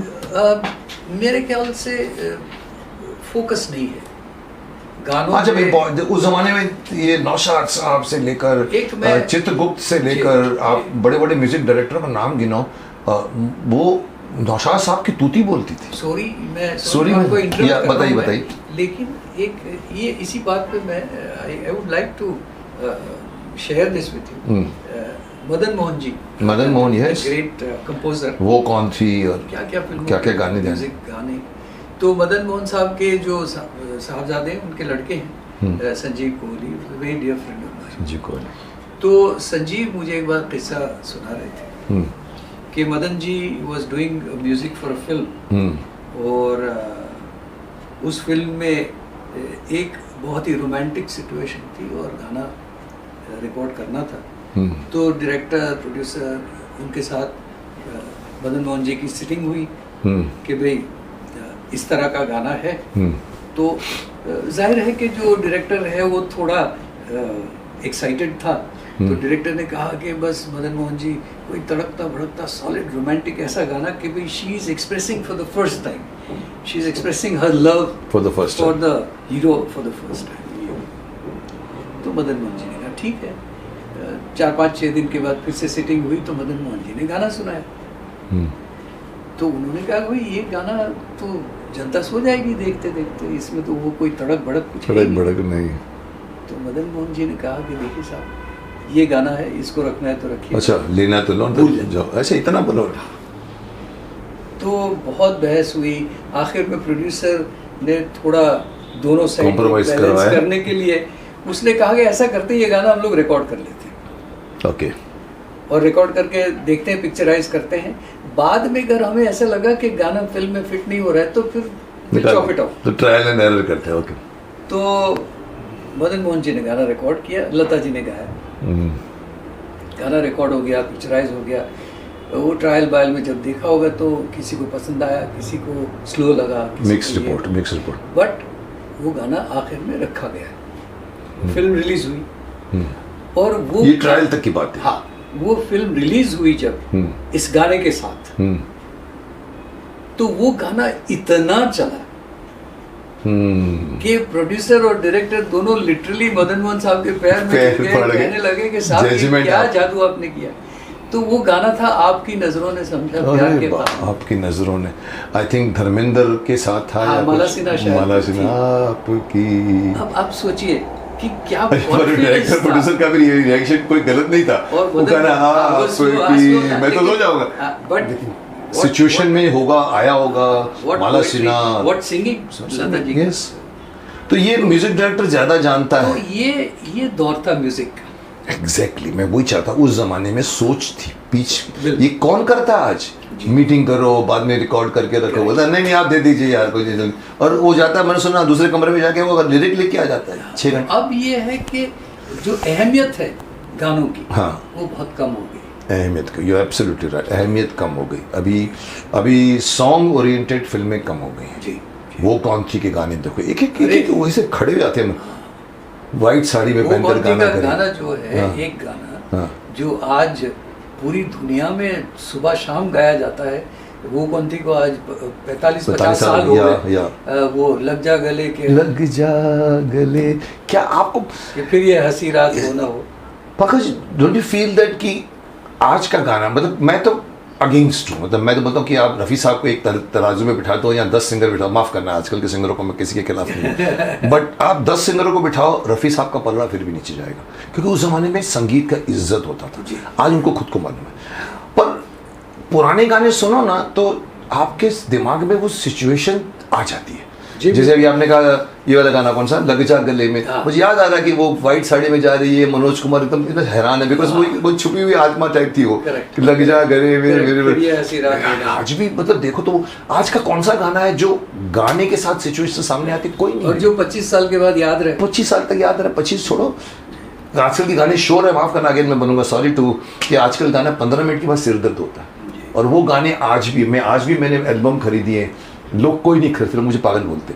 मैंने 1000 रुपये में मैंने तरस साहब का एल्बम का वो खरीदा है, 6 DVD, एक लता मंगेशकर का, एक मोहम्मद रफ़ी का। सबने कहा सब क्यों खरीदते, इतने करोड़ गाने मिलते हैं गाना में। मैंने कहा यार मैंने कहा ये मज़ा आता है सामने पड़ा हुआ और निकाल के लगा के उसमें।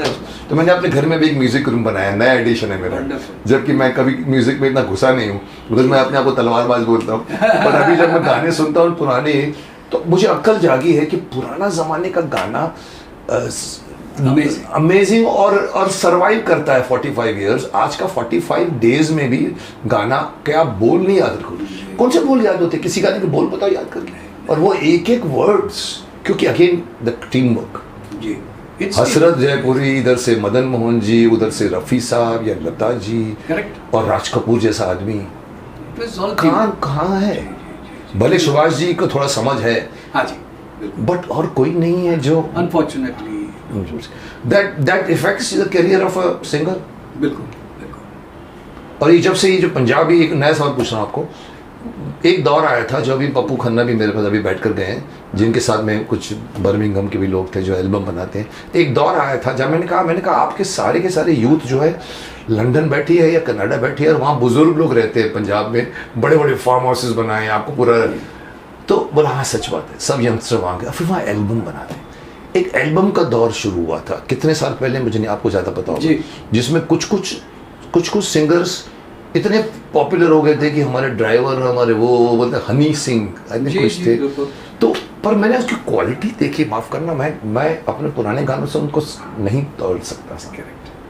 और ये आवाज़ अभी आप सिंगर इतने अच्छे भी नहीं हो, मशीनें संभालती हैं। ये फर्क है आपको लगता है? नहीं, इसमें मेरी सोच ऐसी है कि I been listening to all the singers, the current lot of Punjabi singers.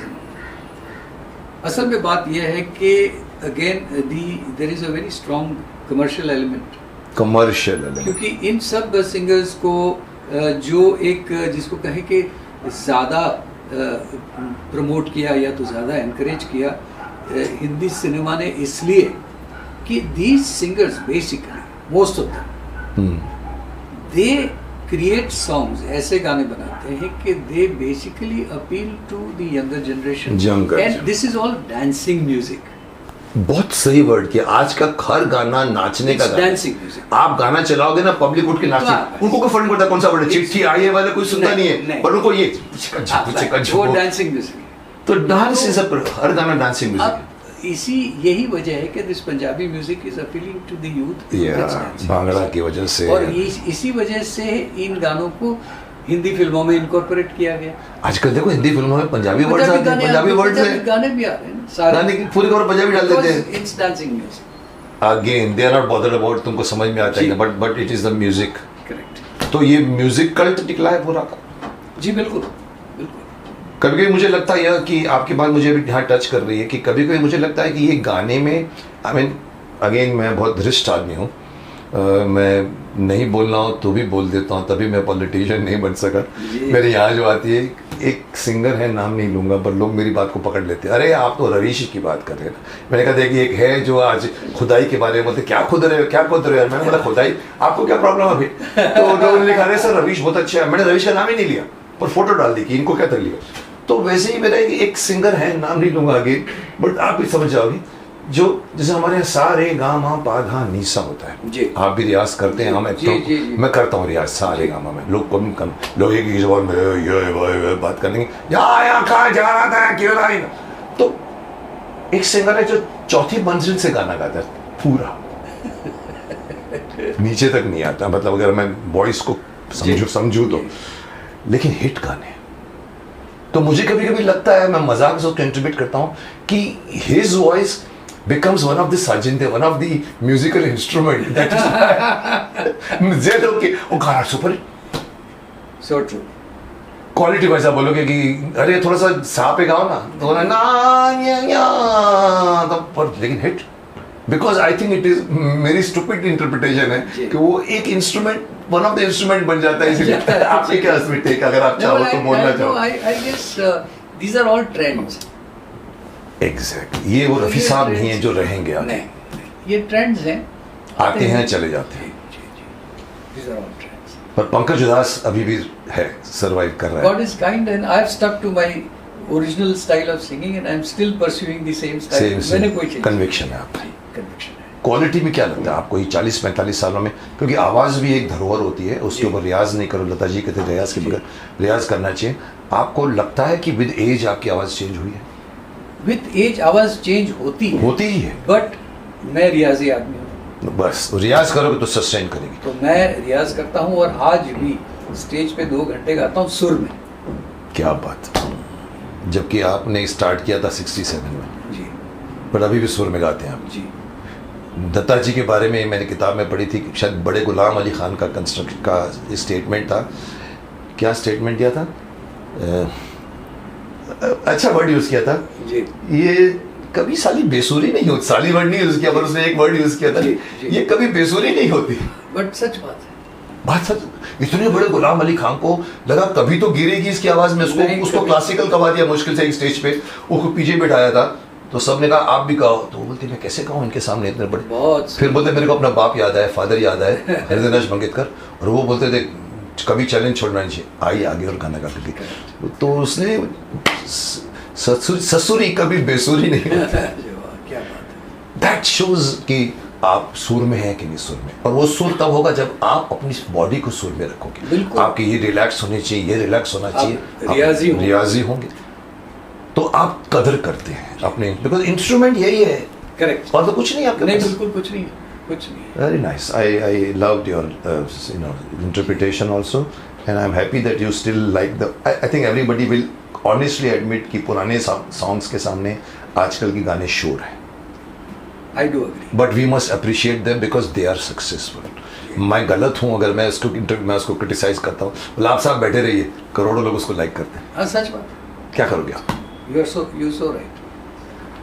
Okay, so this is what made Pankaj Udhas from Udas to Udhas. बीच में आप भी उदास हो गए थे, 4 साल के लिए हो गए थे।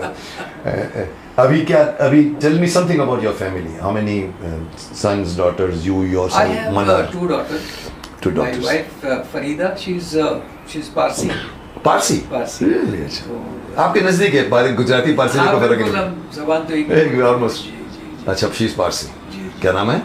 फरीदा। फरीदा। ओके, और बच्चे 2 लड़कियां, 2 girls, yes. शादीशुदा, बड़े वाली की शादी हो चुकी है। सेटल्ड इन बॉम्बे ओनली और बाहर? मुंबई में ही है। जी, जी। और लड़की अभी दूसरी है, हाँ। पढ़ रही है She's finished her education. Okay. तो अभी she wants to start music में। startup company कुछ। Not startup, Not music. Not a startup music. No. किसी का ध्यान नहीं गया अभी तक। और मनहर के Manoj ji has 2 girls. Again 2 girls, तुम दोनों के 2 Both are girls? married, yes. वो तो married And they both live in San Francisco. Okay, San Francisco. और निर्मल तो ऑलरेडी निर्मल के एक लड़का है, एक लड़की है। They are also both married and they live in London. Live in London, जी। And Nirmal also lives in London, Lives in London. Yes. Proper London. जी, जी, जी. कंसर्ट्स वो तो निर्मल तो Now he's more or less retired. Yes. but Nirmal did concerts? He did some albums. He did concerts also. बिल्कुल. What is the difference between, tell me, album and what is the difference between album and playback singing? या Album is song for a generally film, non-film music जिसको उसको non film बोलेगा। हाँ, हाँ. और वो आप कभी भी बना के कभी भी आप बेच हाँ, सकते कर सकते हैं जी, बिल्कुल बिल्कुल बिल्कुल। मतलब उसके लिए कोई वो नहीं है कि आपको नहीं। कोई साइन करे, Correct. साइनिंग अमाउंट नहीं, देवे, no. आप घर बैठे बैठे सुबह उठे, नींद में गाना गा लिया हाँ। और चढ़ा दिया आपने उसको। Correct. So it is that way. Okay.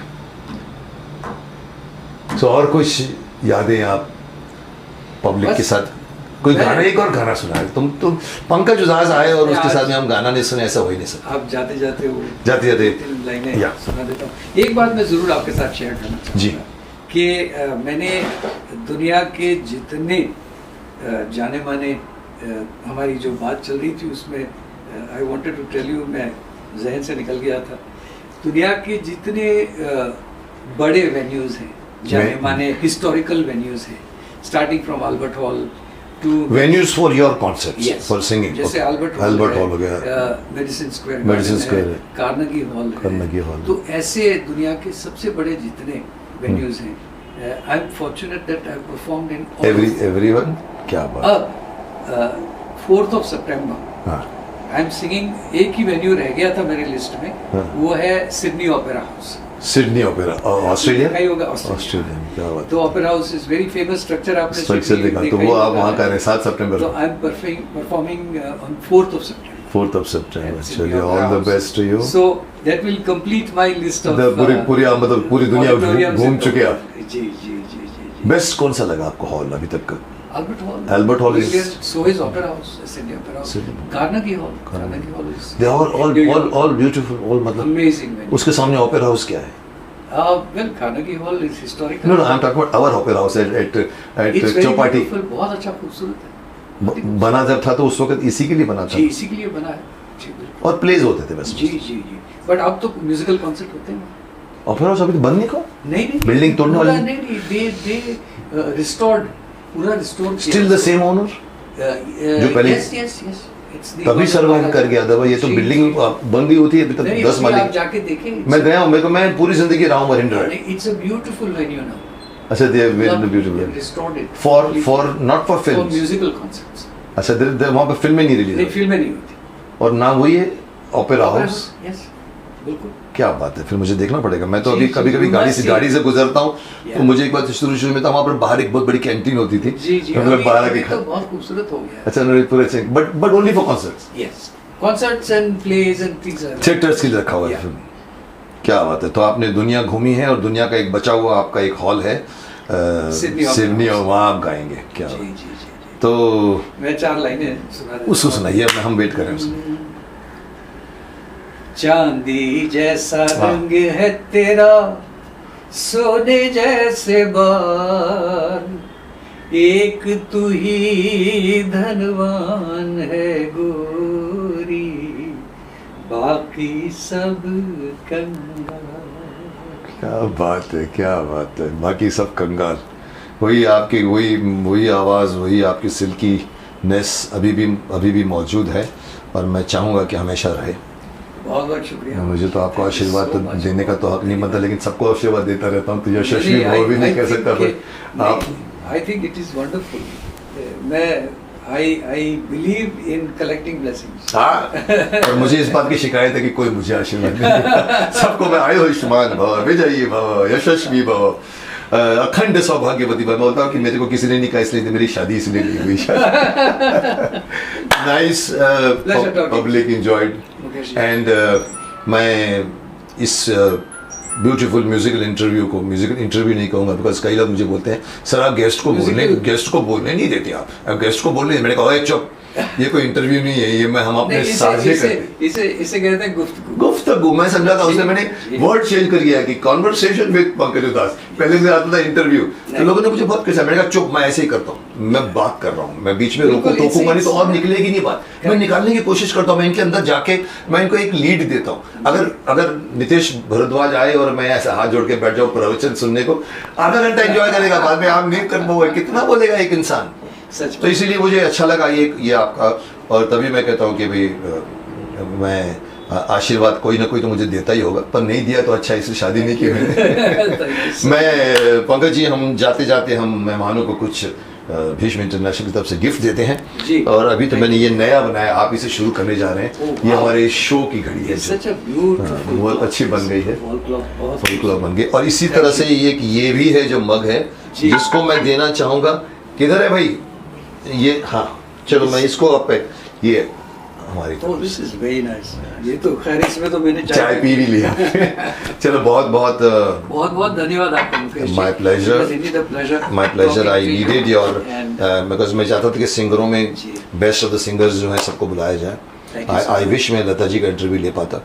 मुझे ये अफसोस रहा लता जी के जी, डेथ पर। मैंने एक I can very well bar imagine. I could feel, मैंने कहा यार मैंने क्यों नहीं उनको अप्रोच किया। आशा जी के लड़के ने मेरी पहली फिल्म को म्यूजिक दिया था। वाह। आशा जी का लड़का, जी। आशा भोसले जी, हेमंत। हाँ, हाँ। खूनी फिल्म। तो मुझे अभी ये मैं आशा जी को बोल रहा हूँ, That would be wonderful. तो And Asha ji is so full of full life. Of life है वो तो कमाल। वहाँ से मैं सोच रहा हूँ, तो बीच में मैंने कहा पंकज जी को फोन करो, जी, जी। तो नंबर निकाला आपका और फिर बात हो रहा है। Very nice of you to accept it, you are very graceful. Entirely my pleasure. Entirely my pleasure. आपने बहुत ग्रेसफुल किया Thank you. और इन्होंने एक ही सेंटेंस मुझे कहा जो किसी that shows his dedication and preparation. मुझे फोन किया स्पेशली, बोला आपके आदमी से बात हो गई, कोई ड्रेस कोड है क्या? मैंने कहा नहीं साहब, आप अपने फैंसी ड्रेस पहन कर आइए, मैं व्हाइट सूट पहनने वाला, और ये ब्लैक पहन कर, और ये हमारी क्या कॉम्बिनेशन बनी है।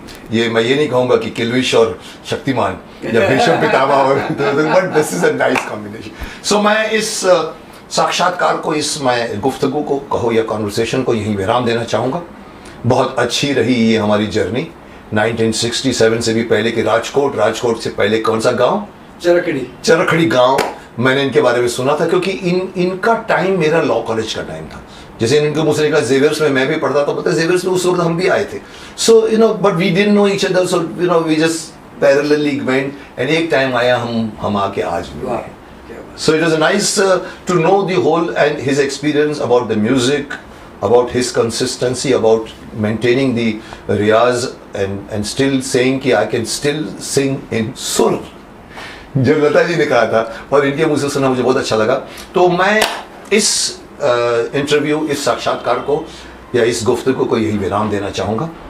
अगली बार अगर मैं फिर भी एक थोड़ा रिमाइंड करके इवन मैं गिफ्ट भी दे चुका हूँ, फिर भी और रिमाइंड करके एक सवाल जो मैं मिस कर गया, विच इज़ वेरी इंपॉर्टेंट।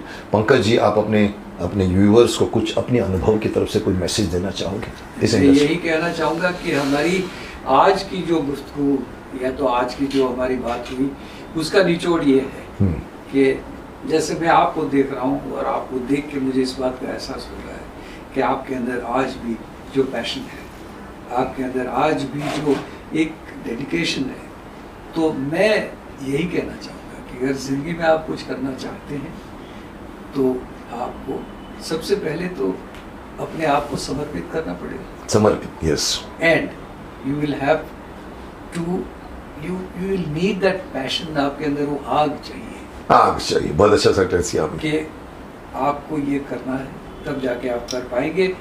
और ये बिना इन चीज़ों के आप अगर किसी को कोसते रहेंगे तो वो सही नहीं होगा। बिना इन चीज़ों के आप शायद कुछ पा भी ले तो वो ज़्यादा देर तक टिकेगा नहीं। तो keep that fire burning in you and keep that dedication. तो कौन सा वर्ड आपने यूज किया था? Butterflies in your stomach. Butterflies in your stomach. That you should maintain. जी, always. For every song singing, for every performance, Yes. for our acting scenes, that butterfly होने चाहिए। Correct, तब आप एक हाई क्लास परफॉर्मेंस दे पाओगे। Correct. बहुत सही कहा इन्होंने, जो कुछ कहा है बहुत गौर कीजिए। जिंदगी में आप चाहे इंजीनियर बनना चाहें, चाहे आप डॉक्टर बनना चाहें, चाहे लॉयर बनना चाहें, या इवन आप एक दुकान पे मूंग चावल या इवन चना दाल, चना और सिंग भी बेचना चाहे, पैशन से करिए। करेक्ट। आपकी वो छोटी दुकान कब बड़ी बन जाएगी आपको मालूम नहीं पड़ेगा, क्योंकि आपके पैशन ने आपको पुश किया है। भगवान जैसे गीता में भी कहा है, कर्मण्येवाधिकारस्ते मा फलेषु कदाचन। आप कर्म के अधिकारी हैं, फल के आप अधिकारी नहीं है। जिस दिन आप उस चीज को पा जाओगे ना, आप काम कर कर के ऊपर नहीं देखोगे, दिया नहीं तूने अभी तक। आप काम करो, आगे बढ़ो और काम करो, आगे बढ़ो और काम करो। भगवान आपको थर्ड पिछले वाले कर्म का फल दे देगा आपको, और तभी देगा जब आपकी वो कंसिस्टेंसी देखेगा, आपके अंदर की फायर को देखेगा। जो इन्होंने अच्छा वर्ड यूज किया, अंदर आपकी फायर अलाइव होनी चाहिए। भगवान हमेशा कहते हैं कि मैं कहाँ करता हूँ, मैं तो अर्जुन से मैं कुछ था, पितामह को बोलता, मैंने एक अच्छी सी डाली थी, पितामह मैं तो आपको पोता हूँ। बोला कितना हंसाओगे तुम मेरे को, अभी तो बोलो कि तुम। फिर बोलता मैंने कहा किया, मैंने तो हमेशा अर्जुन से करवाया है, पांडवों से करवाया, मैंने तो कुछ नहीं किया। तो करता वो होते हैं, लेकिन भगवान करता है, लेकिन करता बनाता है। तो ये मैं सब इवन दुकान का आदमी करता है।